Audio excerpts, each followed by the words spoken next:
Alright guys, welcome back again di Bitcoin Update. Jadi quick update aja untuk Bitcoin posisinya kali ini kita mulai ngelihat ada posisi rebound pada Bitcoin.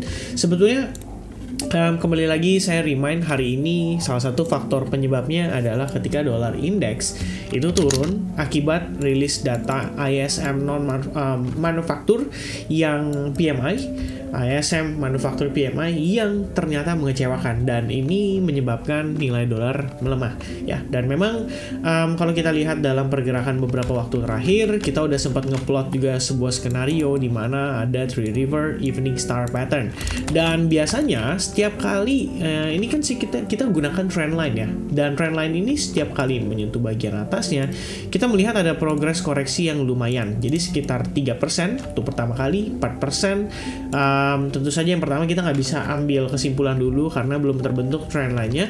But then kalau misalkan saat ini pun sama, maka 3-4% itu bakal jadi koreksi yang paling wajar terjadi untuk dolar. Dan kalau misalnya hal ini yang terjadi, seandainya dolar nanti masih terpantul, berarti kita masih belum bisa bilang Bitcoin siap masuk relief rally. Tapi kalau misalnya worst case buat dolar adalah dia drop dari trendline tersebut, karena memang kita ngelihat overall positionnya itu cenderung membentuk rising wedge formation. So I think itu bakal jadi sesuatu yang cukup wajar bisa terjadi. Cuman mengingat dari situasi kondisi fundamental makroekonominya sendiri juga belum begitu memadai untuk si dolar index di sini bisa perform dengan baik. Saya pikir alangkah lebih baiknya kita juga tidak terlalu banyak berspekulasi, tapi tentu saja antisipasi is part of the game. Jadi itu tetap perlu dipantau. Nah, melihat kondisi Bitcoin di time frame daily, sebetulnya kalau closing hari ini seperti kondisi sekarang, ini bakal cukup positif ya, which is Bitcoin maybe kita bisa ngelihat dia harusnya ada peluang lah untuk ngetes ke level 20.600. Ini best case scenario ya, karena kita lihat dolarnya terkoreksi dan hari ini setidaknya ada recovery lah dari Dow Jones dan S&P 500 serta Nasdaq sampai dia kembali lagi ke level support sebelumnya. Jadi untuk si Bitcoin saya pikir kalau misalnya kita ngelihat dia recovery, maybe testing terhadap level 20.700 itu bakal menjadi area yang normal dan wajar untuk dites. So ini adalah resistance pada pergerakan terakhir, itu bakal menjadi level yang wajar dituju ya untuk pergerakan Bitcoin saat ini. Nah, yang perlu di-notice adalah ini kan pergerakan kita masih berada di dalam triangle ya. Jadi semakin lama kita akan semakin tersqueeze. Kalau misalnya makin parah tersqueeze-nya, maka break berikutnya itu umumnya akan semakin impulsif. Jadi dia bisa impulsif naik, bisa impulsif turun. Nah, ini yang benar-benar perlu kita antisipasi dan perlu kita waspadai. Karena by the time situasi breaknya sudah terjadi, kita pasti udah sulit untuk bereaksi. Jadi kalau menurut pandangan saya, maybe a little bit be careful guys. Kalau misalkan kalian lagi trading, maybe di leverage trading, or maybe kalian lagi trading di spot, lagi banyak crypto yang kalian beli, waspada ya. Pertama, ini adalah trend line based on pergerakan sebelumnya, so kita perlu waspadai karena di sini lebih dekat potential make a move-nya itu bisa sampai di kisaran 15 Oktober. Baru kalau misalnya ternyata kita break tapi nggak impulsif dari trendline itu, maka ada kemungkinan trendline yang kedua di mana terbentuk based on triangle pattern yang bergerak pada Bitcoin semenjak 15 Agustus lalu. Oke, itu perlu diwaspadai. Nah, sekali lagi saya di sini nggak bisa memberikan bisa dibilang ya, saya sih cukup yakin selama ini progres kita itu seperti sedang fase akumulasi. Tapi kembali lagi, fakta di market itu kita baru akan tahu by the time harganya sudah terjadi. Jadi bukan berarti di sini saya mencoba untuk memprediksi, kita cuma mencoba untuk antisipasi mana potensial yang bisa terjadi. Dan secara probabilitas kita sudah bahas pada video-video sebelumnya. Tinggal kita lihat saja bagaimana reaksinya. Alright, so untuk di time frame hourly-nya sendiri, ini yang perlu di note sama kita semua bahwa pergerakan overall Bitcoin itu berada di dalam sebuah triangle, dan ini acuannya adalah based on line chart. Jadi berdasarkan close candle, dan ternyata selama beberapa waktu terakhir kita lihat di sini Bitcoin sideways aja di dalam. Walaupun sekarang kita ngelihat dia seakan-akan sudah break. Maybe kalian bisa considering ini sebagai inverse head and shoulders, which is earlier this morning atau tadi siang ya.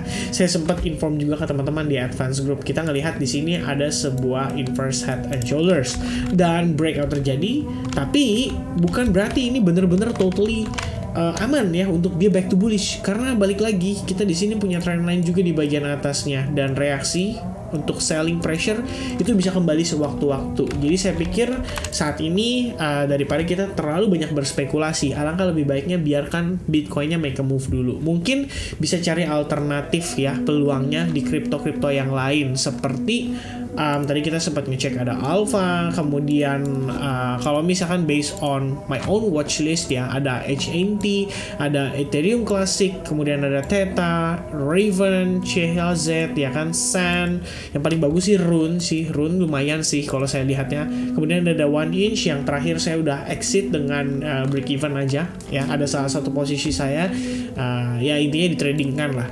Kemudian RLC, dan ya masih banyak lagi kripto-kripto yang memberikan kita peluang yang cukup ideal. Jadi saya pikir ya untuk Bitcoin saat ini kita biarkan dulu dia make a move, biar dia tunjukin dulu ke kita direction yang dia pilih kemana.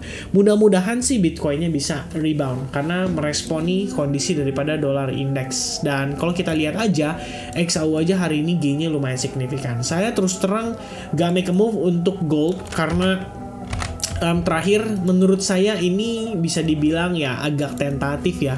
Ibaratnya saya cuman pakai istilahnya level support resistance-nya cuman based on Fibonacci retracement aja. Karena kalau kita lihat ini key supportnya udah sempet di break dan closingnya pun pada time frame weekly. Makanya saya nggak terlalu confident untuk take action atas si gold ini.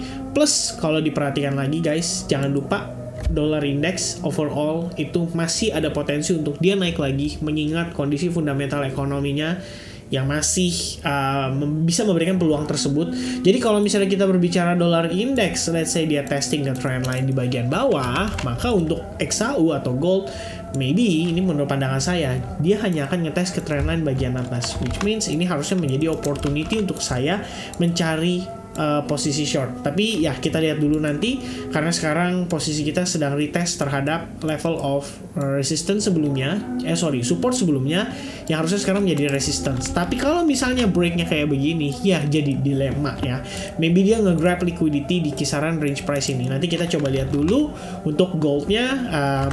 Nggak tahu sih apakah saya akan ada update lagi ke sini, tapi ini berbagi pandangan aja ya, berbagi pandangan buat teman-teman sekalian. Jadi apakah ada pengaruhnya terhadap Bitcoin? Well, maybe slightly a little bit, karena ya biar gimana pun gold itu adalah tradisional aset safe haven ya, dan kita perlu lihat juga reaksi dia terhadap dolar, dan ternyata lumayan strong, powerful hari ini. So hopefully kondisi gold itu bisa memberikan influence lah ke Bitcoin, yaitu harapan kita. Alright, so quick aja update terakhir. Jadi kesimpulan, harap waspada. Overall saya masih bisa bilang kita itu masih bergerak sideways ya di dalam sebuah range seperti triangle pattern yang kalian bisa lihat di time frame hourly-nya. Jadi mudah-mudahan dengan close candle Bitcoin hari ini seperti membentuk semacam bullish engulfing, itu bisa memberikan konfirmasi untuk Bitcoin start relief rally di bulan Oktober. Dan tentu saja sekali lagi note dari saya terakhir, harap nonton video fundamental ini ya. Ini 19 menit, tapi believe me kalian bakal ngedapetin informasi yang bermanfaat. Dan thank you banget buat teman-teman yang tadi udah memberikan komentarnya. You guys are awesome. Semoga sekali lagi bisa memberikan manfaat, dan doa saya buat kalian semua, semoga kita bisa istilahnya sehat selalu. Yang paling penting itu yang paling utama, berkah yang paling utama. Dan juga gak kalah pentingnya, semoga aset kita bisa aman dari kondisi resesi ekonomi global yang mungkin sedang ada di depan mata kita. So stay safe everybody. God bless everyone. Have a nice day and cheers guys. Goodbye.